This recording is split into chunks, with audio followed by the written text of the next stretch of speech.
The Lost Years. The early morning sun filtered through the blinds of Daniel's modest apartment as he sat at the edge of his bed, holding a worn photograph of a little boy with curly hair and a wide smile. It was the only picture he had of his son, Marcus, taken when he was just 2 years old. Now Marcus was 17, a young man Daniel had barely been allowed to know. Daniel met Vanessa when they were both fresh out of high school, full of dreams and boundless energy.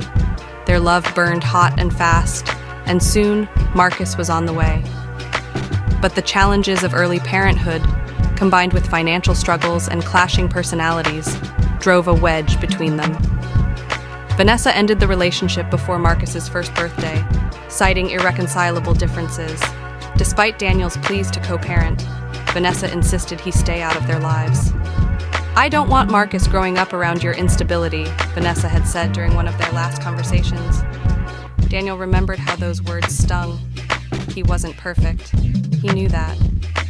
But he loved his son and wanted to be there for him. Every time he tried to reason with Vanessa, she slammed the door on him, emotionally and legally. For years, Daniel wrote letters, sent birthday gifts, and tried to arrange visits through the courts, but Vanessa always found ways to block him.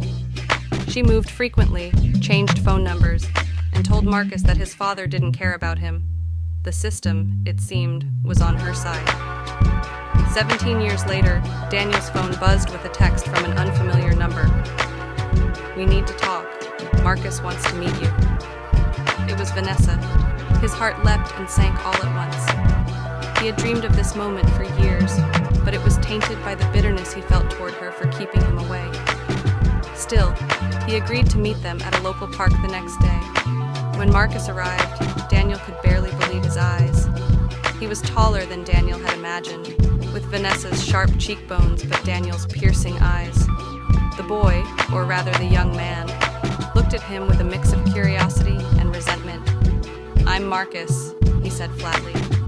Daniel extended his hand, but Marcus didn't take it. Instead, he folded his arms and stared. "Why'd you leave us?" he asked bluntly. The question hit Daniel like a punch to the gut. He glanced at Vanessa, who avoided his gaze. "I didn't leave," Daniel said softly. "I was kept away." "Kept away?